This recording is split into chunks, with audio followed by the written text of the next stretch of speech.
Good evening and welcome. You're with News First, your number one news provider. I'm Shamir Rasuldin. And I'm Kumarini Rajakaruna. As always, let's start off with the local stories making headlines tonight. The Defence Secretary says foreign countries level allegations against Sri Lanka to fulfill their political needs. An allegation emerges that even the EZ score of the GC Advanced Level exam is incorrect. The body of an individual who had gone missing discovered in Totalanga.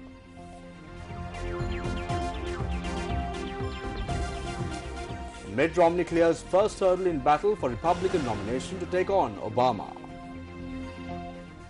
For the stories in detail now. Defence Secretary Gotabaya Rajapaksa warns that in spite of the military defeat of the LTTE, Sri Lanka still has enemies abroad who are being aided by individuals and groups within the country. He made this statement at a ceremony in Colombo last evening. The ceremony was held to induct L.T. Kiringoda as the new president of the Organisation of Professional Associations. Deputy Speaker of Parliament Chandima Virakodi was the chief guest, while Defence Secretary Gotabaya Rajapaksa was a guest of honour. Sri Lanka still has enemies, and they still work towards bringing disharmony and conflict to this nation. They pose a challenge that we must all work together to overcome. To understand why these groups are such a threat, we need to understand the electoral politics of Western nations. The stances governments adopt are consequences of their internal politics. There is a large Tamil population in several countries, especially in Canada, the US, UK, Australia, and many parts of Europe. Even though the number of radicalized elements within the population is quite small, they are politically very active and have a very focused agenda. There have been a number of local politicians, state officials, and even parliamentarians in foreign nations appointed or elected due to the voting power of such minority groups. As a result, the issues these activists project tend to become political issues that are taken seriously. That is why the various allegations leveled against Sri Lanka are pursued with such persistence despite clear evidence of their absurdity.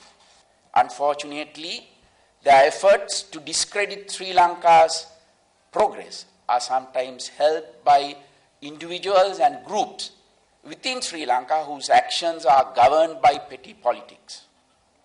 Ignoring the greater context, they ignore or criticize the progress being achieved because of their personal or partisan agendas.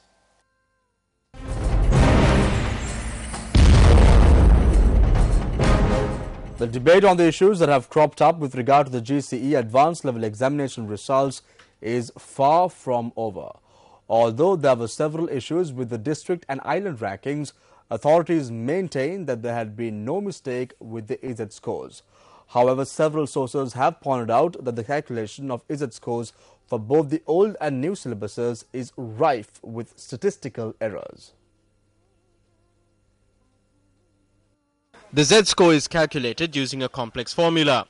It is calculated by subtracting the marks obtained by the student for a subject from the mean value of that subject and dividing it by the standard deviation.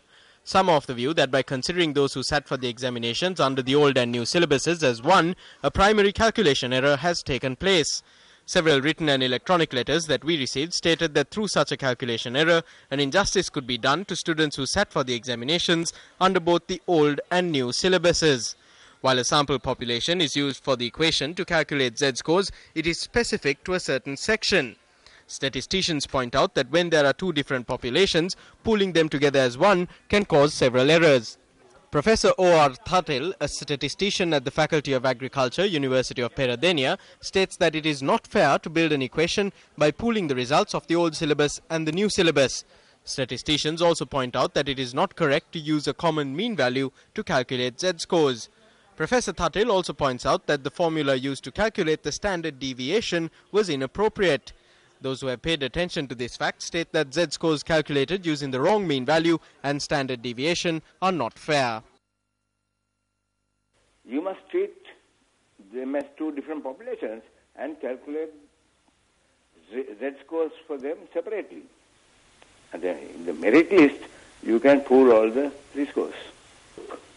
And that is why the committee sat in this to devise a system. And the problem was, the committee has made the whole list of formulas, and one of the formulas is technically wrong also. Because the principle of weightage is not adhered to in that formula. So when a committee makes a mistake, technical mistakes in statistics, and the entire thing is open to question. That is the problem.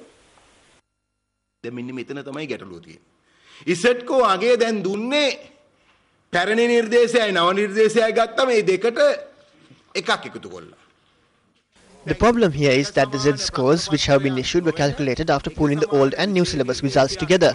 They have calculated the Z-scores based on the results of two examinations which did not have the same questions, which did not follow the same syllabus, and which did not offer the same opportunity of scoring marks. Anyone knows that the Z-scores should have been calculated in two different ways, but instead both have been calculated together. What they have done here is, there are two graphs, one of the calculation based on the old syllabus and one for the new syllabus.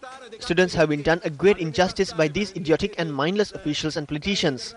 We clearly state that it was a serious mistake to calculate the Z-score for both the old and new syllabuses together, without understanding the syllabuses and separating them.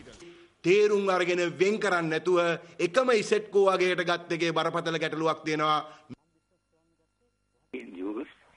To find out the overall performance of the student, because a student can do very well in one subject but may be very badly expressed in another subject.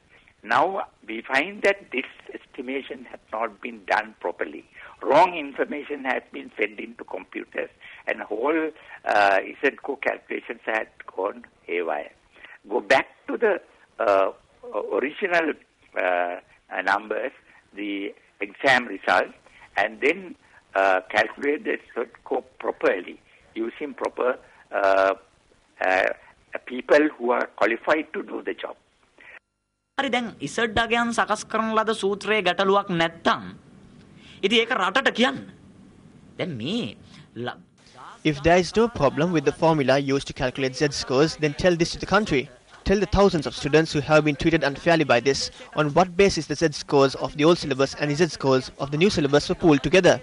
Explain the system and the basis for it to the country. පදනම මොකක්ද? ඒක එකට එකතු කරපු ක්‍රියාවලිය මොකක්ද? ඉතින් ඒ ක්‍රියාවලිය පදනම ජනතාවට රටට පැහැදිලි කරන්න. Meanwhile, addressing a letter to the committee of experts appointed by the President to look into the matter, the National Freedom Front has highlighted the mistakes made in calculating the Z-scores. The letter states that the primary issue was pooling the results of the advanced level examinations from the new and old syllabuses when calculating Z-scores. The letter further reads that the issue was aggravated when instead of separating them into two Z-scores, the figures were matched and published as one. The National Freedom Front is requesting the committee of experts to issue two separate Z-scores for the two groups of students. In the letter addressed to the chairperson of the committee, Dara Vijay Tilaka, the NFF calls on the committee to calculate the student percentage and determine university entrance accordingly. In this backdrop, here are some of the statements which were made by the subject ministers. This was devised by prominent statisticians and some of the best mathematicians in the country. This is 100% fair. It is not unfair to anyone.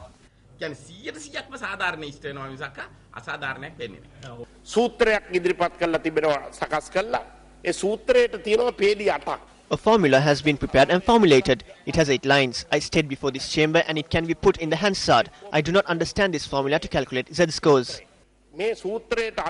පේලි 8ක සූත්‍රය. දැන් මේ සූත්‍රය ඇත්තටම මට තේරෙන්නේ නැහැ. ලංකාවේ අධ්‍යාපන ඇමතිවරයා දන්නේ නැහැ A level එකේ ඉසඩිස්කෝ එක හැදෙන්නේ කොහොමද කියලා. The Minister of Education in Sri Lanka does not know how the Z-scores are calculated for the A-levels. He is shamelessly stating in Parliament that he does not know how the Z-scores are calculated. Why is he remaining as the Education Minister? Why did the President appoint Mohan Lalguero as the monitoring MP? Is this because Bandula Gunawardena cannot do the job?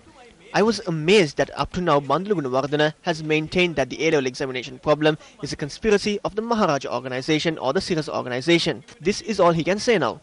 සංවිධානයේ එහෙම නැත්නම් සිරස සංවිධානයේ කුමන්ත්‍රණයක් කියලා. දැන් ඒ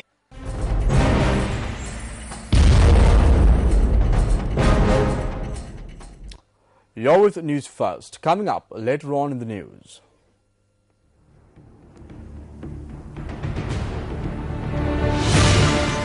Iran threatens to take action if the US Navy moves an aircraft into the Gulf. We have the full details on this story from the News First International Desk later on in the news bulletin. Stay connected. Stay with News First.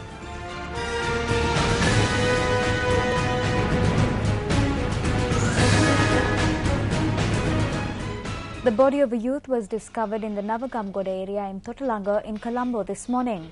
Police media spokesperson SP Ajit Rohana said that the body was identified as that of Dinesh Buddhika, who was a resident of Ferguson Road in Grand Pass.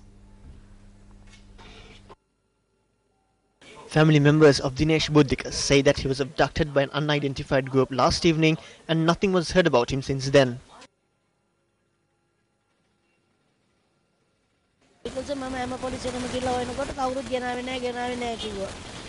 I went to every police station, but they said that nobody was brought. I was hoping to go to the CID at around 8:30 this morning. Then I heard that he had been killed.